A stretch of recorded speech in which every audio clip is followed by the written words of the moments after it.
अस्सलाम वालेकुम। ये एक इंतहाई तशवीशनाक सूरत हाल आपके सामने है। पोस्टमार्टम और जिंदा बर्ड्स की तमाम अलामात आईबीडी इन्फेक्शियस बर्सल डिजीज़ यानी गंबोरों वाली है। सबसे पहले ऐसी सूरत हाल में फौरी तौर पे हमने जो ज़रूरी काम करने हैं वो आपके साथ शेयर करता चलो।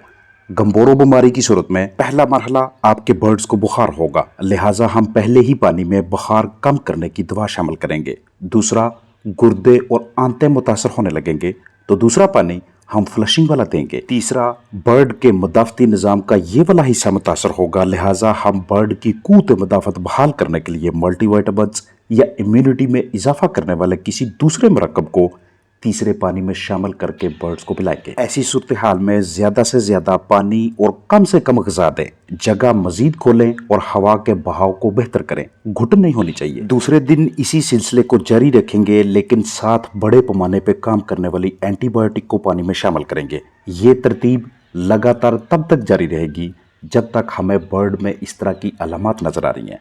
आगाज़ में आपको अमवात की शरह कम लेकिन मुतासर या बीमार बर्ड्स की शरह ज़्यादा नजर आएगी। इस वायरस से बचाव के लिए सबसे अहम और बुनियादी अमल वैक्सीन का इस्तेमाल है। इलाज और वैक्सीन की तफसील इस बीमारी की पहचान और अलामत दिखाने के बाद शेयर की जाएगी। आमतौर पर तीसरे से छठे हफ्ते की उम्र के दरमियान वाले बर्ड्स इस वायरस से ज़्यादा मुतासर होते हैं और मुतासरा परिंदों की तबीयत में अफसुर्दगी, चाल में लड़खड़ाहट, जहनी दबाव, आपस में एक दूसरे के साथ जुड़ के इकट्ठा होने की कोशिश करना, पानीदार इसहाल यानी वाटरी डायरिया, एक दूसरे की वेंट को पीठ वाली जगह को पैक करना यानी कि वहां पे चूंचे मारना, उखड़े हुए बेतरतीब पर गर्दन जमीन की तरफ झुकाए हुए, जिस्म में पानी की कमी, शदीद बुखार की कैफियत और खाने पीने में अदब दिलचस्पी दिखाते बर्ड नजर आते हैं। और अगर कुछ की अमवात होती हैं तो एक बड़ी और वाज़ेह अलामत जिस्म के इस हिस्से में, जिसे हम बुरसा यानी बुरसा फैब्रिशियस का नाम देते हैं, खून नजर आता है।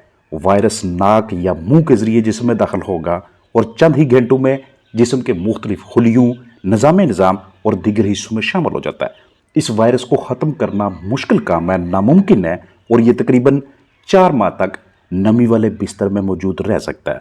गंबोरो मर्ज की सूरत में एंटीबायोटिक्स का इस्तेमाल दीगर जरसूमों की नशोनुमा रोकेगा, लेकिन वायरस पे एंटीबायोटिक्स का कोई असर नहीं। लिहाजा या तो बर्ड्स को इस बीमारी से बचाया जाए या फिर बीमारी आने की सूरत में नुकसान को कम से कम रखा जाए। वैसे तो 21 दिनों के बाद किसी भी दिन ये वायरस हमलावर हो सकता है, लेकिन सबसे खतरनाक टाइम 28 दिनों से लेकर 38, 39 या 40 दिनों के दरमियान होता है। हफाजती तौर पे जब चूज़ा 7वें से 11वें दिन का हो तो गंबोरों की किल्ड वैक्सीन यानी टीका लाजमी लगवाया करें, जो कि आपको या तो बिल्कुल ही अलग आईबीडी वैक्सीन की सूरत में दस्तयाब होगी या फिर गंबोरो एनडी और आईबी यानी एनडी आईबी आईबीडी तीनों का अमेज़ा मैसर होगा। फिर उसके बाद एक मरतबा गंबोरो हॉट स्ट्रैन और एक मरतबा गंबोरो कोल्ड स्ट्रैन की वैक्सीन लाजमी देंगे। यानी कि चूज़ों की उम्र 28 दिन की होने से पहले पहले एक किल्ड वैक्सीन, दूसरी गंबोरो D78 और तीसरी गंबोरो 228 यानी 228 लाजमी देनी है। एक टीका है और दूसरी दोनों लाइव वैक्सीन हैं जिन्हें आप पानी में मिक्स करके दे सकते हैं या फिर स्प्रे के जरिए या कतरू की शक्ल में। इसी चैनल पे इन तीनों वैक्सीन की अलग अलग वीडियोस मौजूद हैं। आप वैक्सीन का नाम लिख के आगे डॉक्टर अरशद लिखिएगा, तफसील आपके सामने आ जाएगी। बर्ड के अजसाम में गुर्दों का काम फाजल मवाद को बाहर निकालना, फिल्ट्रेशन का काम करते हैं। जितनी ताहीर का आप शिकार होते जाएंगे उतने ज़्यादा गुर्दे सूजते जाएंगे, जिसका नतीजा ये निकलेगा कि ना तो पहले से जिस्म के अंदर मौजूद फाजल मवाद सही तरीके से बाहर निकल सकेगा और ना ही बर्ड मजीद ग़िज़ा खाने के काबिल होगा। लिहाजा हम दूध के साथ चीनी को मिक्स करके या फिर चीनी के साथ सिरका शामिल करके, और ये भी नहीं तो आपके पास कोई अच्छा किडनी फ्लशर यानी कि गुर्दों की फ्लशिंग वाला ऐसा मरकब दस्तयाब होना चाहिए कि जिसे आप बतौर फ्लशिंग ऐसी कंडीशन में इस्तेमाल कर सकें। ग़िज़ा कम करने का इसलिए बोला था क्योंकि इस वायरस की जिस्म में मौजूदगी के दौरान अगर आपके वो वाले बर्ड्स जो किसी हद तक ठीक है ज़्यादा ग़िज़ा खा लेते हैं, तो जो बर्ड्स आपको एक्टिव नज़र आ रहे हैं वो भी आहिस्ता आहिस्ता बीमार होने लगते हैं। इसलिए ये ज़रूरी है कि पहले अगर आप अपने फ्लाक को 10 किलो खुराक देते थे तो अब उसको 8 या 7 kg पे लाया जाए। जगह को खोलना इसलिए जरूरी होता है क्योंकि जितना ज्यादा परिंदे एक दूसरे से फासले पे मौजूद रहेंगे उतना इस इन्फेक्शन को, इस मर्ज की शिद्दत को कम करने में आपको मदद मिलेगी। हवा का बहाव इसलिए बेहतर करना जरूरी है क्योंकि इस वायरस की मौजूदगी में बर्ड्स के लिए सांस लेने में हल्की फुल्की दिक्कत आती है। उसी दिक्कत को आगाज से ही आपने आसानी में तब्दील करने के लिए एयर फ्लो को पहले की निस्बत बेहतर बनाना है। पहले अगर आप दिन में 2 या 3 मरतबा पानी तब्दील करते थे तो इस बीमारी की सूरत में आपने हर 1.5 घंटे या ज्यादा से ज्यादा 2 घंटों के बाद ताज़ा पानी भरना है। अगर पानी में कोई दवा शामिल कर रहे हैं तो इतना ही पानी बनाएं कि जो 2 घंटों के अंदर अंदर खत्म हो जाए, बर्ड्स उसे यूज कर लें। और पानी में मल्टीविटामिन्स, इलेक्ट्रोलाइट्स या मदाफ़ती निज़ाम में इजाफा कराने वाले कोई भी मरकबात जैसा कि लाइजोविट वगैरह शामिल कीजिएगा। और जो परिंदे खुद खाते पीते नहीं हैं उनकी आपने हैंड फीडिंग, हैंड वाटरिंग करवानी है। इस मर्ज के दौरान बहुत से ऐसे केसेस सामने आते हैं कि चूजे एक दूसरे की वेंट पे यानी पीट करने वाली जगह पे चूंचे मार के साथियों को जख्मी कर रहे होते हैं और देखते देखते सारे फ्लाक में ये आदत बढ़ती जाती है। एक भी केस ऐसा नजर आए तो आपने फौरी तौर पे उस बर्ड को अलग कर देना है। बुखार से निजात दिलाने के लिए कोई भी अच्छा एंटीपायरेटिक इस्तेमाल में लाया जा सकता है, वो चाहे इब्यूप्रोफेन हो, ब्रूफिन हो, पैरासीटामोल या एरिनेक की सूरत में। हमने इसकी डोज ज्यादा रखनी है। पहले अगर इसे आप 1 सीसी 1 लीटर के हिसाब से इस्तेमाल करते थे तो इस मर्ज की सूरत में आपने इसे 3 सीसी 1 लीटर के हिसाब से रोजाना 8 घंटे लगातार 5 दिनों तक चलाना है। जैसे ही चूजा 11वें, 12वें, 13वें दिन का होता है तो इसी दौरान इसके जिस्म के अंदर ये वाली साख्त जिसे हम बुर्सा फेब्रिशियस का नाम देते हैं ये बनना शुरू हो जाती है। ये हमारे चिक्स की, हमारे बर्ड की इम्यूनिटी का हिस्सा होता है। इसी ने हमारे फ्लाक की कूते मदाफत में इजाफा करवाना होता है। लेकिन बदकिस्मती से गम्बोरो बीमारी के दौरान सबसे पहले अटैक यहीं पे होता है, यही मदाफती निज़ाम का हिस्सा मुतासर होता है।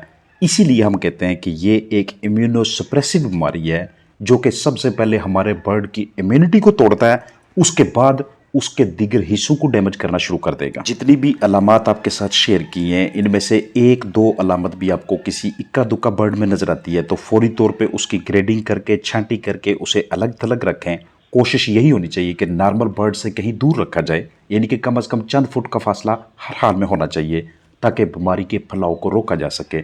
क्योंकि इस तरह के परिंदों की रतूबत से, परों से, खुराक पानी के बर्तनों से और नीचे मौजूद बिस्तर में इन्फेक्शन शामिल होने की वजह से दीगर बर्ड्स भी मुतासर होने लगते हैं। आपके पास कोई भी ब्रॉड स्पेक्ट्रम एंटीबायोटिक हो, डॉक्सीसाइक्लिन हो या कोई और, आप उसे इस बीमारी की सूरत में यूज करवा सकते हैं।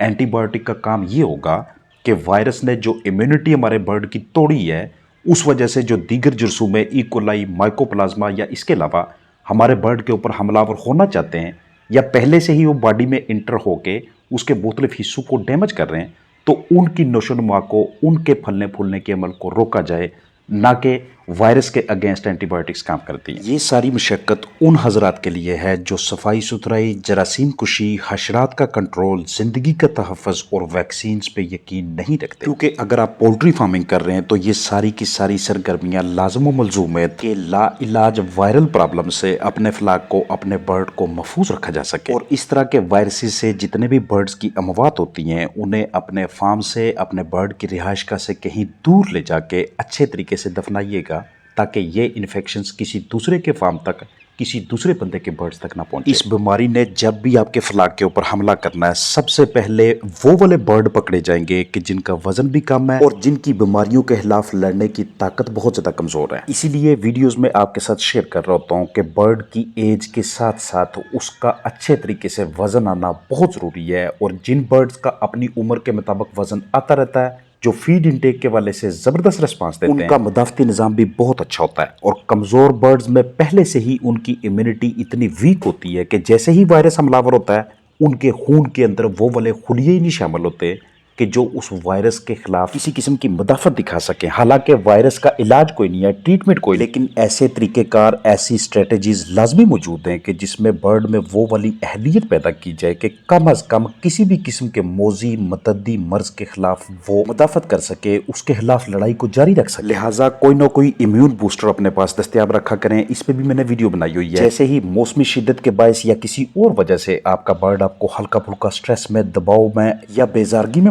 مبتلا نظر آتا ہے تو فوری طور پہ اس کے مدافعتی نظام میں اضافہ کروانے کے لیے ان قدرتی یا تیار شدہ مرکبات کو استعمال میں لائیے گا۔ 7ویں، 8ویں، 9ویں دن پہ NDIB/IBD ویکسین، اس کے بعد 11ویں، 12ویں یا 13ویں دن پہ دوسری ویکسین، اور پھر 20ویں، 21ویں یا 22ویں دن پہ تیسری ویکسین۔ اس ویکسین شیڈول کے تحت آپ اپنے فلاق کے جسم کے اندر اس وائرس کے خلاف وہ والی امیونٹی پیدا کر لیتے ہیں کہ کسی بھی حال میں انفیکشس برسل ڈیزیز بیماری آپ کے فلاق کو متاثر نہیں کرتی۔ پوری امید ہے کہ فراہم کردہ معلومات آپ کے فلاق کو مرض سے اور آپ کو نقصان سے بچائیں گی۔ اپنا خیال رکھیے گا۔ السلام علیکم ورحمۃ اللہ وبرکاتہ۔